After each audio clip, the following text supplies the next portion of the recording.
আসসালামু আলাইকুম।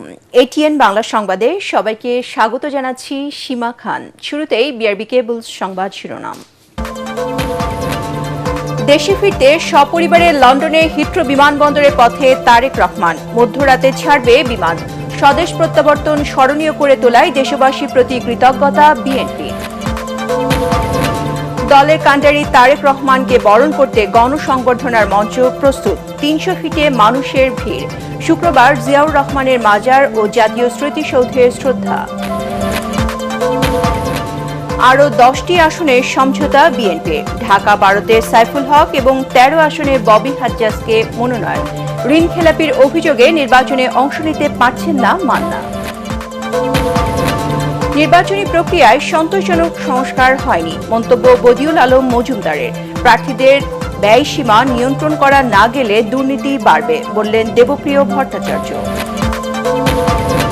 নির্বাচন পেছানোর ষড়যন্ত্র চলছে, সিইসির সাথে সাক্ষাতে এনসিপির অভিযোগ। লেভেল প্লেইং ফিল্ড নিশ্চিতের দাবি জামায়াতে ইসলামের।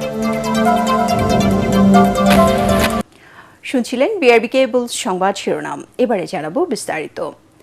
18 বছরে নির্বাসিত জীবনের অবসান ঘটিয়ে স্ত্রী ও কন্যাকে নিয়ে লন্ডন থেকে ঢাকার উদ্দেশ্যে রওনা হয়েছেন বিএনপির ভারপ্রাপ্ত চেয়ারম্যান তারেক রহমান। বাংলাদেশ সময় রাত 9:30টায় লন্ডনের বাসা থেকে সপরিবারে তিনি হিথ্রো বিমানবন্দরের দিকে রওনা হন।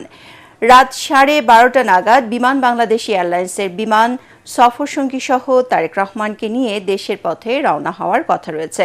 এদিকে স্মরণকালের সবচেয়ে বড় গণজমায়েত ঘটিয়ে দলের শীর্ষ নেতার স্বদেশ প্রত্যাবর্তনকে ঐতিহাসিক স্মরণীয় করে রাখতে সব প্রস্তুতি শেষ করে এনেছে বিএনপি। বিমানবন্দর থেকে পূর্বাঞ্চলের 300 ফিট এলাকায় সংবর্ধনায় যোগ দিয়ে দেশবাসী আর নেতাকর্মীদের ধন্যবাদ জানাবেন তারেক রহমান। সেখান থেকে এভারকেয়ার হাসপাতালে চিকিৎসাধীন মাকে দেখতে যাবেন তিনি। তারেক রহমানের স্বদেশ প্রত্যাবর্তনের বিস্তারিত জানাচ্ছেন মইনুল হাসান।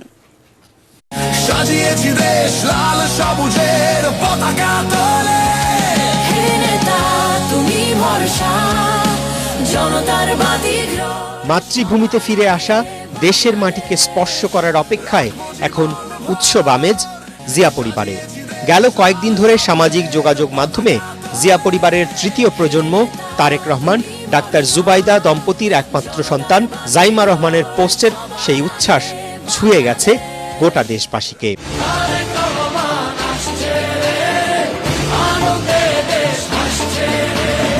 দীর্ঘ প্রায় 1.5 যুগ পর দলের ভারপ্রাপ্ত চেয়ারম্যান তারেক রহমানের দেশে ফেরাকে কেন্দ্র করে উৎসব আমেজ এখন গোটা দেশের বিএনপি নেতাকর্মীদের মাঝে। সবকিছু ঠিক থাকলে বৃহস্পতিবার দুপুরের দিকে সপরিবারে ঢাকায় অবতরণ করবেন তারেক রহমানকে বহনকারী বিমান। বিমানবন্দরের আনুষ্ঠানিকতা শেষে সেই সড়ক ধরেই কুড়িল বনানী ফ্লাইওভার দিয়ে 300 ফিট সড়কে সম্বর্ধনা অনুষ্ঠানে যোগ দেবেন বিএনপির ভারপ্রাপ্ত চেয়ারম্যান। সম্বর্ধনা আর যাত্রাপথে অর্ধকোটি জনসমাগম ঘটিয়ে দলের আগামী দিনের কাণ্ডারির দেশে ফেরার দিনটিকে ঐতিহাসিক করে রাখার সব আয়োজন শেষ করে এনেছে বিএনপি। বাংলাদেশে ইতিপূর্বে এরকম জনমনে যে প্রত্যাশা সেটা আমরা দেখিনি। আমরা আশা করছি, অনুমান করতে পারছি এই ঐতিহাসিক প্রত্যাবর্তন স্মরণীয় হয়ে থাকবে, যা অতীতের সমস্ত রেকর্ডকে ছাড়িয়ে যাবে এবং ভবিষ্যতেও হয়তোবা আগামী 55 বছরও সেই রেকর্ড হবে না, এটা আমাদের ধারণা। 300 ফিটের সম্বর্ধনা মঞ্চে জোট, সমমনা আর ফ্যাসিবাদ বিরোধী আন্দোলনের দীর্ঘদিনের সহযোদ্ধা দলের শীর্ষ নেতারা উপস্থিত থাকবেন। সেখানে উপস্থিত নেতাকর্মী জনতাকে ধন্যবাদ, কৃতজ্ঞতা জানাবেন বিএনপির ভারপ্রাপ্ত চেয়ারম্যান। দেশবাসীর অনেক প্রত্যাশা তার কাছে। আমরা তার এই প্রত্যাবর্তন এবং বাংলাদেশের গণতান্ত্রিক রাষ্ট্র বিনির্মাণের যে প্রচেষ্টা, সেটাকে আমরা কাজে লাগাতে চাই এদেশের শক্তিশালী গণতান্ত্রিক ব্যবস্থা বিনির্মাণে। সেখান থেকে অসুস্থ মা বেগম খালেদা জিয়াকে দেখতে এভারকেয়ার হাসপাতালে যাবেন তারেক রহমান। মায়ের শয্যা পাশে কিছু সময় কাটানোর পর গুলশানের বাসায় ফিরে যাবেন তিনি। 2007 সালে আলোচিত 111-এর সেনা সমর্থিত তত্ত্বাবধায়ক সরকারের সময় প্রায় 1.5 বছর কারাভোগের পর 2008 সালের 11 সেপ্টেম্বর গুরুতর অসুস্থ অবস্থায় হাসপাতালে চিকিৎসাধীন তারেক রহমান জামিনে মুক্তি পেয়ে উন্নত চিকিৎসার জন্য লন্ডন যান। সেখানেই কাটে তার দীর্ঘ ১.৫ যুগের নির্বাসিত সংগ্রামী জীবন। আমরা যদি এইবার দেশটাকে পরিবর্তন করতে পারি তাহলে আমরা এগিয়ে যাব। মইনুল আহসান, এটিএন বাংলা, ঢাকা। এদিকে স্বদেশ প্রত্যাবর্তনের দিনে গণসংবর্ধনার মাধ্যমে তারেক রহমানকে বরণ করবে বিএনপি নেতাকর্মীরা। রাজধানী বসুন্ধরা ৩০০ ফিট এলাকার দলের কান্ডারিকে বিরচিত সংবর্ধনার সব প্রস্তুতি সম্পন্ন করেছে দলটি। এরই মধ্যে সারা দেশ থেকে আসা নেতাকর্মীদের উপস্থিতিতে সংবর্ধনা স্থলে তৈরি হয়েছে উৎসবমুখর পরিবেশ। দলের নেতাকর্মীরা মনে করেন দেশের সংকটময় মুহূর্তে তারেক রহমানের আগমনে মানুষের মধ্যে আশার সঞ্চার হবে, দেশ ফিরবে সঠিক পথে। কামরুজ্জামান রাজীবের রিপোর্ট।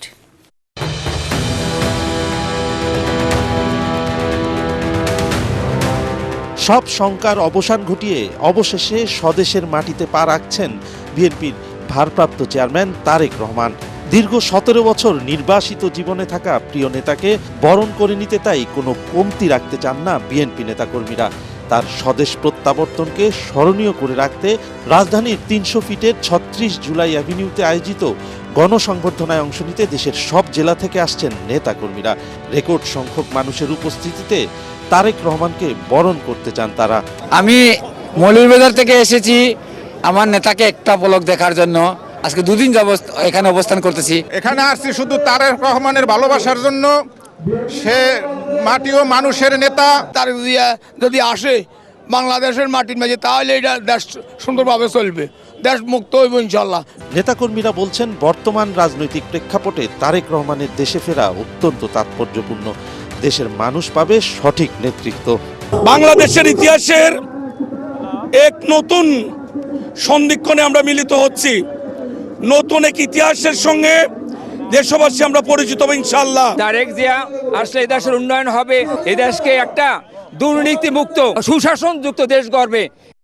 গণসংবর্ধনার সার্বিক প্রস্তুতির বিষয়ে অভ্যর্থনা কমিটির আহ্বায়ক সালাউদ্দিন আহমদ জানান, রাজধানীর সবগুলো প্রবেশমুখে থাকবে অভ্যর্থনা কেন্দ্র, থাকছে মেডিকেল ক্যাম্প। ইতিহাসের বৃহত্তম গণসমাবেশকে স্মরণীয় করে রাখতে নেতাকর্মীদের শৃঙ্খলা বজায় রাখার আহ্বান জানান তিনি। জনদুর্ভোগের বিষয় মাথায় রেখে আমরা রাজধানীর কেন্দ্রীয় কোনো স্থানে যেমন সরোয়ার্দী উদ্যান বা মানিক মিয়া এভিনিউকে আমাদের কর্মসূচিতে অন্তর্ভুক্ত করিনি। আমাদের শত চেষ্টা সত্ত্বেও এই আয়োজনে যতটুকু জনদুর্ভোগ হবে সেই জন্য আমরা আন্তরিকভাবে জাতির কাছে, সকলের কাছে আগাম দুঃখ প্রকাশ করছি ও ক্ষমা প্রার্থনা করছি। আইনশৃঙ্খলা বাহিনীর সাথে সমন্বয় করে সাজানো হয়েছে পুরো গণসংবর্ধনার নিরাপত্তা ব্যবস্থা। আর মাত্র কয়েক ঘন্টার অপেক্ষা, ১৭ বছরের নির্বাসিত জীবন শেষে দেশে ফিরছেন তারেক রহমান। তাকে বরণ করে নিতে মঞ্চ প্রস্তুত নেতাকর্মীরা। তারা বলছেন তারেক রহমানের এই আগমনের মধ্য দিয়ে শেষ হবে সব ষড়যন্ত্র, দেশ ফিরে পাবে গণতন্ত্রের নতুন দিগন্ত। Kamruzzaman Rajib, ATN Bangla, Bashundhara ৩০০ feet, Dhaka. দর্শক, এই মুহূর্তে ৩০০ ফিটের গণসংবর্ধনা মঞ্চের সামনে আছেন সহকর্মী মুশফিকুর রহমান। সেখানকার পরিস্থিতি জানতে সরাসরি চলে যাচ্ছি তার কাছে। মুশফিক, গণসংবর্ধনা অনুষ্ঠান নিয়ে আজকে নেতাকর্মীরা যে সেখানে জড়ো হয়েছে তারা কি বলছেন? সীমা, এই মুহূর্তে উপস্থিত আছি ৩০০ ফিটের বিএনপির ভারপ্রাপ্ত চেয়ারম্যান তারেক রহমানকে যেখানে সংবর্ধনা দেওয়া হবে সেই মঞ্চের সামনে। দেখতে পাচ্ছেন মোবাইল বলছে 16 ডিগ্রি সেলসিয়াস তাপমাত্রা, তবে অনুভূত হচ্ছে আরো কম, কারণ ঢাকার এই যে জায়গাটা বেশ খোলামেলা জায়গা হওয়ার কারণে শীতের প্রবণতা কিন্তু এখানে বেশি। গরমের সময় বেশ শীতল অবস্থায় বিরাজ করে এখানে। এই শীত উপেক্ষা করে আপনি দেখতে পাচ্ছেন আমার পেছনে আওয়াজ নিশ্চয়ই শোনা যাচ্ছে যে প্রচুর পরিমাণে ভক্ত সমর্থক এখানে উপস্থিত হচ্ছেন এবং রাস্তায় এখনই আসলে জায়গা দেওয়ার মতন অবস্থা আস্তে আস্তে কমে যাচ্ছে এবং একটু পরে যে অবস্থাটা হবে, মানে আমরা যখন এসেছিলাম সন্ধ্যার সময় তখন কিন্তু এত লোক সমাগম এরকম এর চাইতে আরো কম ছিল, আস্তে আস্তে কিন্তু বাড়ছে। এবং আমরা একটু কথা বলতে চাই, প্রচুর লোক সমাগম হয়েছে ঢাকা এবং বিভিন্ন জায়গা থেকে। এখানে আপনারা কোথা থেকে এসেছেন? আমরা ভালুকা ময়মনসিংহ থেকে এসেছি। আচ্ছা, আপনারা আজকে কোথায় থাকবেন বা এই শীতের মধ্যে এখানে কেন অবস্থান করছেন? আজকে আমরা সারা রাত এখানে কাটিয়ে দেব, কারণ আমাদের লিডারকে এক পলক দেখার জন্য আমাদের ভিতরের যে তৃষ্ণা, এই তৃষ্ণা মিটছে না। আমরা সারা রাত এখানে দাঁড়িয়ে কাটিয়ে দেবো ইনশাল্লাহ। আচ্ছা, আরেকজনের সাথে একটু কথা বলতে চাই। আপনি কোথা থেকে এসেছেন? আসসালামু আলাইকুম, আমি নওগাঁ জেলা থেকে আসছি। আমার নাম রায়হান। আমি গতকাল রাত 10টায় আসছি। আজকে এখন পর্যন্ত তারেক রহমানকে দেখতে পাই নাই, কালকে দেখতে পারবো আশা করি। সারা রাত এখানেই থাকবো, তারেক রহমানকে না দেখে যাব না। আমি তার ভক্ত। যেমনটা শুনতে পারলেন যে তার যারা ভক্ত সমর্থক যারা আছেন তারা কিন্তু আসলে অনেকে গতকালকে থেকে, অনেকে আজকে এসেছেন, অনেকে রাস্তায় আছেন এবং ছোট বড় মিছিল নিয়ে এখানে এসে জড়ো হচ্ছেন এবং তারা বলছেন যে প্রায় 18 বছর নির্বাসিত থাকার পর তাদের যে নেতা ফিরছেন ঘরে এবং তাকে সংবর্ধনা দেওয়ার জন্য, শুভেচ্ছা জানানোর জন্য, স্বাগত জানানোর জন্য তাদের যে আপ্রাণ চেষ্টা আমরা আসার পর থেকে আসলে এখানে দেখছি এবং সেই প্রচেষ্টা, সেই উচ্ছ্বাস, সেই বাঁধ ভাঙা আনন্দ সেটা কিন্তু আসলে বেড়েই চলেছে। রাতের গভীরতা যত বাড়ছে তাদের উপস্থিতি ততটা বাড়ছে এবং তারা বলছেন যে তাদের নেতার এই যে দেশে ফেরা, সেই দেশে ফেরা আসলে বাংলাদেশের গণতন্ত্র এবং রাজনীতির জন্য নতুন একটা প্রেক্ষাপট বা সমীকরণ সেটা তৈরি করবে, এমনটাই তারা বলছেন। সীমা, এই ছিল এখনকার মতো আমার কাছে 300 ফিট থেকে সর্বশেষ। ধন্যবাদ মুশফিক আপনাকে। বিএনপির ভারপ্রাপ্ত চেয়ারম্যান তারেক রহমানের নিরাপত্তায় দলের পক্ষ থেকে যে ধরনের সহায়তা চাওয়া হবে সরকার তা দেবে বলে জানিয়েছেন প্রধান উপদেষ্টার প্রেস সচিব শফিকুল আলম। ফরেন সার্ভিস একাডেমিতে এক ব্রিফিংয়ে একথা জানান তিনি। প্রেস সচিব বলেন, উপদেষ্টা পরিষদের বৈঠকে বাংলাদেশ টেলিযোগাযোগ অধ্যাদেশের সংশোধনী প্রস্তাব পাশ হয়েছে এবং সেন্টার ফর ইনফরমেশন সাপোর্ট প্রতিষ্ঠার মাধ্যমে national telecommunication monitoring centre NTMC বিলুপ্ত করা হয়েছে। এছাড়া সংশোধনী বাজেট পাশ করা হয়েছে বলেও জানান তিনি। সাংবাদিকদের প্রশ্নের জবাবে শফিকুল আলম বলেন, সর্বোচ্চ গুরুত্ব দিয়ে ওসমান হাদির হত্যা মামলার তদন্ত করা হচ্ছে। আমরা তার বাংলাদেশে প্রত্যাবর্তনকে স্বাগত জানাই এবং তার যে প্রয়োজনীয় যে সিকিউরিটি সেটার বিষয়ে আমাদের সাথে তার যে তার পার্টির আলাপ হচ্ছে। এটা তার যতটুকু তারা চাচ্ছেন যে সমস্ত মেজার পলিটিক্যাল বিএনপির সাথে কথা বলেই সেগুলো বিষয়ে লুক আফটার করা হচ্ছে। শরিক 7টি দলের সাথে নির্বাচনী সমঝোতা করে 8টি আসনে ছাড় দিয়েছে বিএনপি। চেয়ারপারসনের কার্যালয়ে সংবাদ সম্মেলনে বিএনপি মহাসচিব মির্জা ফখরুল ইসলাম আলমগীর এ ঘোষণা দেন। শরিকদের সাথে সমঝোতা হওয়া আসনগুলো হল বগুড়া 2 আসনে নাগরিক ঐক্যের সভাপতি মাহমুদুর রহমান মান্না, পিরোজপুর 1 আসনে জাতীয় পার্টির একাংশের মোস্তফা জামাল হায়দার, নড়াইল 2 আসনে এনপিপির চেয়ারম্যান ফরিদুজ্জামান ফরহাদ, যশোর 5 ইসলামী ঐক্যজোটের মুফতি রশিদ বিন ওয়াক্কাস, পটুয়াখালীর 3 আসনে গণ অধিকার পরিষদের সভাপতি নুরুল হক নূর, ঝিনাইদহ 4 আসনে গণ অধিকার পরিষদের সাধারণ সম্পাদক রাশেদ খান, ঢাকা 12 আসনে বাংলাদেশের বিপ্লবী ওয়ার্কার্স পার্টির সাধারণ সম্পাদক সাইফুল হক এবং ব্রাহ্মণবাড়িয়া 6 আসনে গণসংহতি আন্দোলনের প্রধান সমন্বয়কারী জোনায়েদ সাকিব। তারা নিজস্ব দলীয় প্রতীকে নির্বাচনে অংশ নেবেন। বিএনপি মহাসচিব জানান, সমঝোতার তালিকার পরও আলোচনা চলবে। বিএনপি মহাসচিব বলেন, কুমিল্লার 7 আসনে রেদওয়ান আহমেদ এবং ঢাকা 13 আসনে এনডিএম এর চেয়ারম্যান ববি হাজ্জাজকে দেওয়া হয়েছে। রেদওয়ান আহমেদ ও ববি হাজ্জাজ বিএনপিতে যোগ দিয়ে ধানের শীষ প্রতীক নিয়ে ভোট করবেন।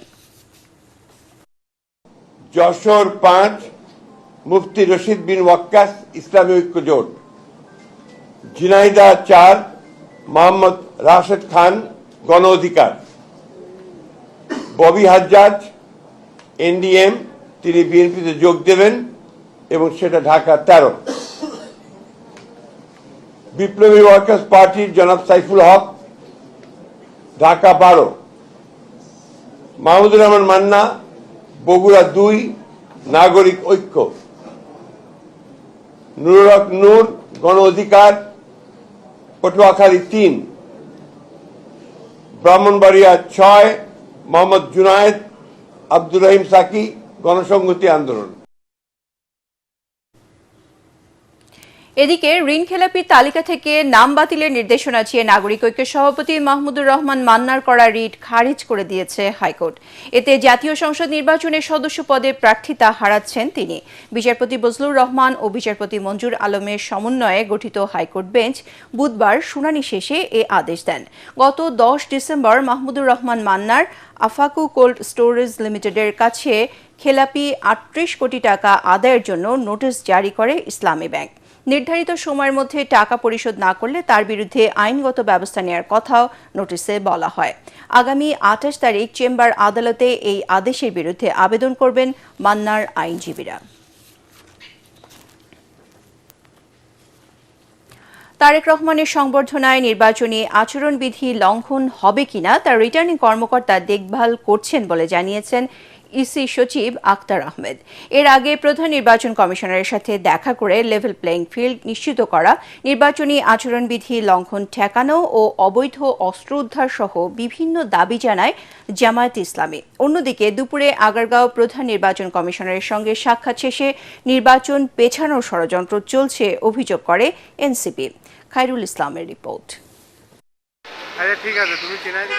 সিসি ক্যামেরা স্থাপন, আচরণবিধি লঙ্ঘন, নেতাদের নিরাপত্তা দেয়া, অবৈধ অস্ত্র উদ্ধার, চিহ্নিত সন্ত্রাসীদের গ্রেফতার সহ বিভিন্ন বিষয়ে কথা বলার জন্য বিকেলে রাজধানীর আগারগাঁওয়ের নির্বাচন কমিশনে যান জামায়াত ইসলামীর 3 সদস্যের প্রতিনিধি দল।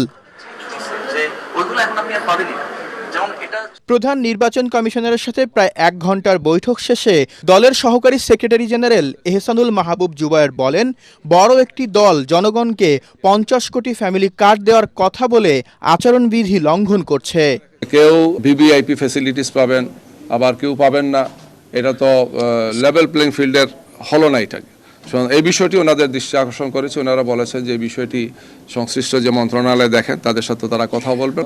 একটা বড় দলের পক্ষ থেকে কার্ড বিতরণ হচ্ছে, 50 কোটি কার্ড দেওয়া হবে, প্রত্যেকে এত হাজার করে দেওয়া হবে। তো এই সমস্ত বিষয় নিয়ে আমরা তাদেরকে বলেছি যে আপনারা এগুলো একটু আল্লাহর রাস্তায় দেখেন, খোঁজখবর রাখেন, প্রয়োজনীয় ব্যবস্থা গ্রহণ করেন।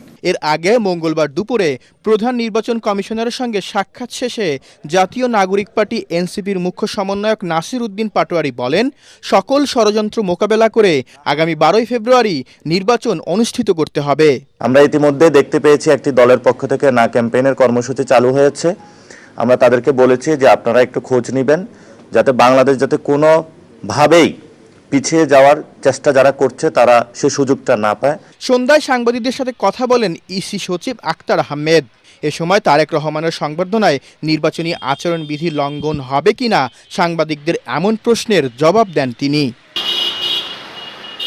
এছাড়া পোস্টাল ভোট বিডি অ্যাপের নিবন্ধনের সময় 31 ডিসেম্বর পর্যন্ত বাড়ানো হয়েছে বলেও জানান ইসি সচিব আক্তার আহমেদ।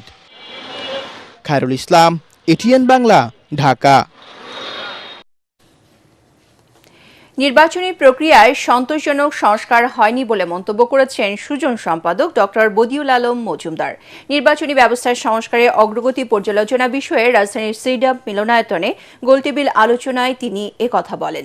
অনুষ্ঠানে অর্থনীতিবিদ ডক্টর দেবপ্রিয় ভট্টাচার্য বলেন, প্রার্থীদের নির্বাচনী ব্যয় কমানো না গেলে নির্বাচন পরবর্তী দুর্নীতি বাড়বে বলেও মনে করেন তিনি। অনুষ্ঠানে নির্বাচনের আগেই অবৈধ অস্ত্র উদ্ধার এবং নির্বাচনী আচরণবিধি মানার ব্যাপারে কমিশনকে আরও সচেষ্ট হওয়ার তাগিদ দেন বক্তারা। বিস্তারিত একরামুল হক সাইমের রিপোর্টে। নির্বাচন ব্যবস্থা সংস্কারের অগ্রগতি পর্যালোচনার আয়োজন করে সুশাসনের জন্য নাগরিক সুজন। গোলটেবিল আলোচনায় মূল প্রবন্ধ তুলে ধরেন সুজন সম্পাদক ও বিলুপ্ত নির্বাচন ব্যবস্থা সংস্কার কমিশনের প্রধান ডক্টর বদিউল আলম মজুমদার। জানান, সংস্কারের সুপারিশ বাস্তবায়ন হয়নি প্রত্যাশিতভাবে। এ নিয়ে কথা বলেন কমিশনের অন্য সদস্যরাও। অনেকগুলো গুরুত্বপূর্ণ সুপারিশ, যেটা বিশেষত রাজনৈতিক দলের গণতন্ত্রায়ন, রাজনৈতিক দলের আর্থিক স্বচ্ছতা, তারপরে রাজনৈতিক দলের নেতাকর্মীদের কাছে দায়বদ্ধতা এবং নেতাকর্মীদের মতামতের ভিত্তিতে মনোনয়ন দেওয়া, তারপরে এই যে ঋণ খেলাপিদেরকে দূরে রাখা, এরকম অনেকগুলো বিষয় সম্পূর্ণভাবে উপেক্ষিত হয়েছে এবং যেটা কোনোভাবে গ্রহণযোগ্য নয় এবং এটা সুষ্ঠু নির্বাচনের জন্য ইতিবাচক নয়। তবে বক্তারা বলেন, সংস্কার যতটুকুই বাস্তবায়ন হোক না কেন, এখন সুষ্ঠু নির্বাচন আয়োজনই মূল লক্ষ্য হওয়া উচিত। সাম্প্রতিক বিভিন্ন ঘটনায় নির্বাচন নিয়ে নানা চ্যালেঞ্জের কথাও তুলে ধরেন তারা। নির্বাচনটা করে ফেলতে হবে, এটা কোনো বিকল্প নাই, যেটা অন্যান্যদের আলোচনায় চলে আসছে, এটা কোনো অল্টারনেটিভ এই মুহূর্তে নাই। প্রশ্ন হচ্ছে আমরা কিভাবে এটাকে সুস্থ করব, বিশ্বাসযোগ্য করব, গ্রহণযোগ্য করব, এটা হচ্ছে সবচেয়ে বড় প্রশ্ন। সামাজিক যোগাযোগ মাধ্যমে যে প্রচারণা করা যাবে, ইলেকশন কমিশন এটা তাদের আইনে আচরণ বিধিমালার মধ্যে অন্তর্ভুক্ত করা হয়েছে, কিন্তু এর ফলে নির্বাচনের গুণগত মান যে কিভাবে বিনষ্ট হয়ে যেতে পারে, পুরো নির্বাচনটাকেই ঘোলাটে অবস্থায় এসে যেতে পারে, তার জন্য যে বিধি নিষেধগুলো থাকা উচিত ছিল ওইটা এখনো কিন্তু ইলেকশন কমিশন করেনি। নির্বাচনের সুষ্ঠু ও গ্রহণযোগ্যতার সঠিক মানদণ্ড নিশ্চিত করার উপর জোর দেন সিপিডি সম্মানীয় ফেলো ডক্টর দেবপ্রিয় ভট্টাচার্য। নির্বাচনী ব্যয় যদি কমানো না যায় তাহলে নির্বাচন উত্তর দুর্নীতিও কমানো যাবে না, কারণ নির্বাচন উত্তর দুর্নীতি হলো ওই ব্যয়কে আবার আদায় করার ক্ষেত্রে জনগণের কাছ থেকে। সেনাবাহিনীর আরো প্রকৃষ্ট এবং অগ্রণী ভূমিকা অস্ত্র উদ্ধারে থাকা উচিত। নির্বাচনের দিন আগে পরে সহিংসতা হবে, এটা তো সবসময় আমরা দেখে আসছি। তাহলে এই সহিংসতা ম্যানেজমেন্ট করার জন্য ক্রাইসিস ম্যানেজমেন্ট কমিটি থাকতে পারে। অবৈধ অস্ত্র উদ্ধার না করা গেলে নির্বাচনের জন্য অশনি সংকেত হয়ে দাঁড়াতে পারে বলেও শঙ্কার কথা জানান নাগরিক সমাজের প্রতিনিধিরা। এবং রাজনৈতিক দলগুলো গণ অভ্যুত্থানের পরে নির্বাচন দ্রুত চান এই চিৎকারটাই করছেন, কিন্তু নির্বাচনের প্রক্রিয়ার সংস্কার নিয়ে কি তারা আসলে ততটা সরব ছিল কিনা। ইকরামুল হক সায়েম, এটিএন বাংলা, ঢাকা। বড়দিন উপলক্ষে খ্রিস্টান সম্প্রদায়ের প্রতিনিধিদের সঙ্গে শুভেচ্ছা বিনিময় করেছেন প্রধান উপদেষ্টা ডক্টর মোহাম্মদ ইউনূস। রাষ্ট্রীয় অতিথি ভবন যমুনায় খ্রিস্টান সম্প্রদায়ের প্রতিনিধিদের সঙ্গে শুভেচ্ছা বিনিময় করেন তিনি। এ সময় খ্রিস্টান ধর্মের নেতারা শুভেচ্ছা বক্তব্যে বিশ্বজুড়ে প্রফেসর মোহাম্মদ ইউনূসের সুনাম এবং দেশের অর্থনীতি ও সার্বিক পরিস্থিতির উন্নয়নে তার ভূমিকার কথা উল্লেখ করেন। প্রধান উপদেষ্টার নেতৃত্বে আগামী নির্বাচনও সুষ্ঠু ও সুন্দরভাবে আয়োজিত হবে বলে তারা আশা প্রকাশ করেন। প্রধান উপদেষ্টা উপস্থিত নেতৃবৃন্দ সহ সবাইকে বড়দিন ও আসন্ন নববর্ষের শুভেচ্ছা জানান। পরে বড়দিন উপলক্ষে খ্রিস্টান সম্প্রদায়ের প্রতিনিধিদের সঙ্গে নিয়ে কেক কাটেন প্রধান উপদেষ্টা।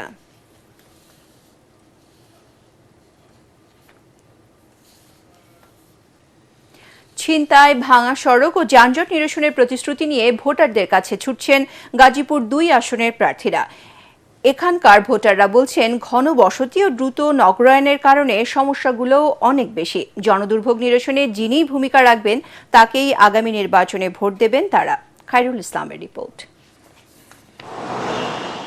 গাজীপুর সদর ও টঙ্গী উপজেলা নিয়ে গঠিত গাজীপুর ২ আসন। এ আসনটিতে ভোটার সংখ্যা প্রায় ৮ লাখ। ঘনবসতি ও শিল্প কারখানা বেশি হওয়ায় এখানে সমস্যাও অনেক। ভাঙা রাস্তা, যানজট, জলাবদ্ধতা আর নাগরিক সুবিধার অভাব এখানকার নিত্যদিনের সমস্যা। আজিমুদ্দিনের স্টুডেন্ট, যখন আমাদের পরীক্ষা হয় মাঝে মাঝে রেলগেটে আমরা আধা ঘন্টা বসে থাকি, হাইটা যাওয়ার মতো মানে এরকম রাস্তাও থাকে না, এত পরিমাণ অটো জ্যাম হয়ে যায়। আমরা চাই যে একটা সুন্দর গাজীপুর, যানজট মুক্ত, চিকিৎসা উন্নত, শিক্ষাখাত পুরো বাংলাদেশই প্রয়োজন, শুধু গাজীপুরে না। আমরা এরকম একটা প্রার্থী চাই। একটা রাস্তা পাকা না, সব কাঁচা রাস্তায় আমরা চলাচল করি। বর্ষা মাস হলে আমাদের পাও মাথায় নিয়ে হাঁটতে হয়। ত্রয়োদশ জাতীয় নির্বাচনকে সামনে রেখে এ আসনটির বিএনপি ও জামাতের প্রার্থীরা নানা প্রতিশ্রুতি নিয়ে যাচ্ছেন ভোটারদের কাছে।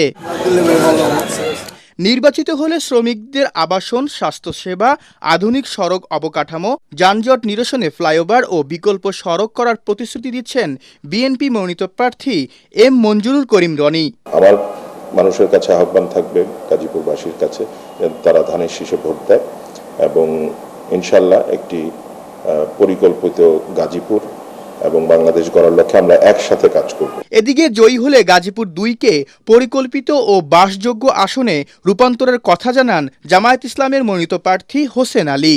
রব্বুল আলামিন এই ২ আসনের জনগণের মধ্যে আমার প্রতি ভালোবাসা অনেক বৃদ্ধি করে দিয়েছে এবং এই আসন থেকে আমি পাস করার ব্যাপারে শতভাগ আশাবাদী। প্রতিশ্রুতি আর প্রত্যাশার এই লড়াইয়ে শেষ পর্যন্ত কাকে বেছে নেবে এখানকার ভোটাররা তা জানা যাবে আগামী ১২ই ফেব্রুয়ারি।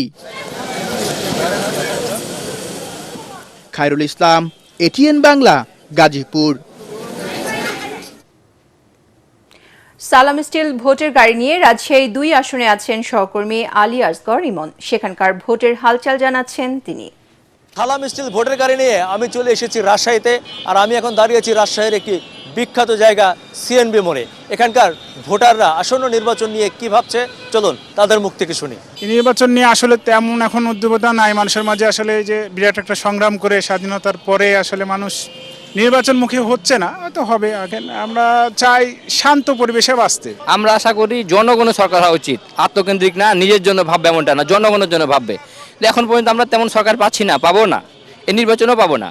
এখানকার মানুষজন বলছিলেন যে তারা একটি সুষ্ঠু নির্বাচন এবং একটা পরিবর্তন দেখতে চায়, যেই পরিবর্তন হবে দেশ ও মানুষের পক্ষে। সালাম স্টিল ভোটের গাড়ি নিয়ে আছি রাজশাহী 2 আসনে, যে কোনো সময় পৌঁছে যাব আপনার এরিয়ায়, আমাদের সাথে থাকুন। আবারও সালাম স্টিল ভোটের গাড়ির খবর। ব্রাহ্মণবাড়িয়া সদর 3 আসনে আছেন সহকর্মী মিজান শাহজাহান। সেখানকার ভোটের খবরাখবর জানাচ্ছেন তিনি। সালাম স্টিল ভোটের গাড়ি নিয়ে আমরা এখন আছি ব্রাহ্মণবাড়িয়ার নাসিরনগরে। ব্রাহ্মণবাড়িয়ায় মোট 9টি উপজেলা রয়েছে, এখানে 6টি সংসদীয় আসন রয়েছে। নাসিরনগর উপজেলা নিয়ে গঠিত সংসদীয় আসন ব্রাহ্মণবাড়িয়া 1।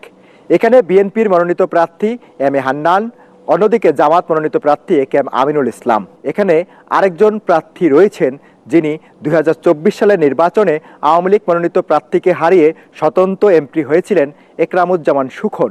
ভোটাররা যেটা বলছেন যে যিনি দল কাটা হবেন না, যিনি জনস্বার্থে কাজ করবেন, মানুষের হয়ে কাজ করবেন, সেরকম একজন জনপ্রতিনিধিকেই নির্বাচিত করে জাতীয় সংসদে তাদের প্রতিনিধি হিসাবে তারা পাঠাতে চান। নাসিরনগরে সালাম স্টিল ভোটের গাড়ি নিয়ে এই হচ্ছে এই মুহূর্তে আমার কাছে সবশেষ খবর। কেরানীগঞ্জের 5টি ইউনিয়ন নিয়ে ঢাকা 3 আসন। এই আসনের অন্যতম প্রধান সমস্যা সন্ত্রাস, মাদক, চাঁদাবাজি ও দূষণ। ভোটাররা বলছেন এই সমস্যার সমাধানে যে প্রার্থী কাজ করবেন তাকেই বেছে নেবেন তারা। নির্বাচিত হলে মাদকমুক্ত ডিজিটাল কেরানীগঞ্জ গড়ে তোলার প্রতিশ্রুতি দিয়ে ভোটারদের দাঁড়ে দাঁড়ে ছুটছেন বিএনপি ও জামাত মনোনীত প্রার্থী। রিপোর্টে জামিল হাসান শান্ত জানাচ্ছেন বিস্তারিত। জিঞ্জিরা, আগানগর, তেঘুরিয়া, কোন্ডা ও সুভাড্ডা এই 5টি ইউনিয়ন নিয়ে ঢাকা 3 আসন। মিশ্র অর্থনীতির এই অঞ্চলে আছে যেমন গ্রামীণ পেশা, আছে আধুনিক ব্যবসা, শিল্প ও সেবা খাতের সম্ভাবনাও। শ্রমনির্ভর এই আসনে আছে নানা সমস্যা। এখানকার বড় সমস্যা মাদক, আর প্রতিনিয়তই ঘটছে চুরি ছিনতাইয়ের মতো অপরাধ। এই যে নদী দূষণ, দেন হচ্ছে আপনার হচ্ছে মাদক। সমাজে মাদকাসক্তি, তাদের বিরুদ্ধে দাঁড়িয়ে আমরা একটা মুক্ত আর কি মাদক শক্তি সমাজ আর কি করতে চাই। কাঁচা রাস্তা এবং বুড়িগঙ্গার দূষিত পানি কেরানীগঞ্জবাসীর দীর্ঘদিনের সমস্যা। কোনো জনপ্রতিনিধি এসব সমস্যা সমাধানে উদ্যোগ নেননি। আমরা চাই সন্ত্রাসমুক্ত সমাজ চাই এবং এই উন্নয়নের যারা ভালো কাজ করবে তাদের কিছু জনগণ সমর্থন করবে। জলাবদ্ধতা আছে, যানজট আছে। বাবুবাজার কদমতলী থেকে বাবুবাজার ব্রিজ পর্যন্ত এখানে অনেক যানজটের সৃষ্টি হয়। উন্নয়নের আশ্বাস নয়, নির্বাচিত হলে এলাকার উন্নয়নে কাজ করার প্রতিশ্রুতি দেন বিএনপি মনোনীত প্রার্থী গয়েশ্বর চন্দ্র রায়। ভোটের পর আমি প্রতিগ্রামে যাব, তাদের সাথে বসবো, দলমত নির্বিশেষে, ধর্ম বর্ণ নির্বিশেষে ওই এলাকার মর্মরূপী নিয়ে তাদের সমস্যার কথা শুনব, সমস্যাটা চিহ্নিত করব, সমস্যাটাকে সমাধান করার জন্য তাদের কাছ থেকে প্রস্তাবনা চাইব। এই আসনে জামায়াতের প্রার্থী অধ্যক্ষ মোহাম্মদ শাহিনুর ইসলাম বলেন, সারা দেশে দাঁড়িপাল্লার জোয়ার বইছে, জয়ের ব্যাপারে শতভাগ আশাবাদী তিনি। যে প্রার্থী নির্বাচিত হোক তার কাছে সন্ত্রাস আর মাদকমুক্ত কেরানীগঞ্জ গড়ার প্রতিশ্রুতি চান ভোটাররা। জামিল হাসান শান্ত, এটিএন বাংলা, ঢাকা।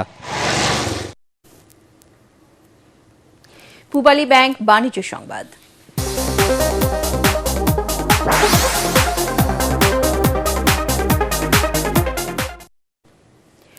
আজ থেকে শুরু হয়েছে আবাসন ব্যবসায়ীদের সংগঠন real estate and housing association of বাংলাদেশের রিহ্যাবের 4 দিনব্যাপী আবাসন মেলা।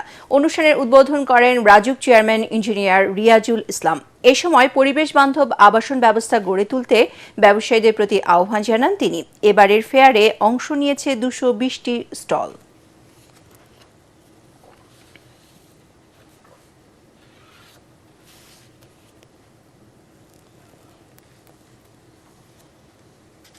পদোন্নতিপ্রাপ্ত অধ্যাপক, সহযোগী অধ্যাপক ও সহকারী অধ্যাপকদের সংবর্ধনা দিয়েছে বাংলাদেশ স্পাইন অ্যান্ড অর্থোপেডিক হাসপাতাল BSOH। অনুষ্ঠানে পদোন্নতি পাওয়া প্রত্যেককে ফুলের তোড়া, ক্রেস্ট ও স্মারক উপহার দেওয়া হয়। অনুষ্ঠানে BSOH এর চিফ কনসালটেন্ট ও একাডেমিক ডিরেক্টর অধ্যাপক ডাক্তার শাহ আলম পদোন্নতিপ্রাপ্ত চিকিৎসকদের অভিনন্দন জানিয়ে বলেন, তাদের মেধা, নিষ্ঠা ও পরিশ্রম দেশের অর্থোপেডিক ও স্পাইন চিকিৎসা সেবাকে আন্তর্জাতিক মানে উন্নীত করতে ভূমিকা রাখছে। সংবর্ধনাপ্রাপ্ত চিকিৎসকরা প্রতিষ্ঠানের প্রতি কৃতজ্ঞতা প্রকাশ করে আরও দায়িত্বশীলতার সঙ্গে সেবায় নিয়োজিত থাকার অঙ্গীকার করেন। এবারে খেলার খবর।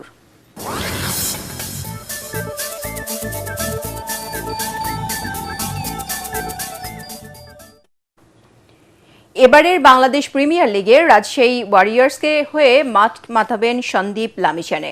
গতকালই বাংলাদেশে এসেছেন নেপালের স্পিনার। মূলত প্রধান কোচ হান্নান সরকারের চাওয়াতেই রাজশাহীর হয়ে বিপিএলে খেলবেন লামিছানে। কোচের প্রতি কৃতজ্ঞতা প্রকাশ করেছেন এই স্পিনার। রাজশাহীর হয়ে বিপিএলে শিরোপা জেতার লক্ষ্য তার। দলটি শক্তিমত্তার কথা বলতে গিয়ে লামিছানে বলেন, অসাধারণ সম্ভাবনা রয়েছে রাজশাহীর।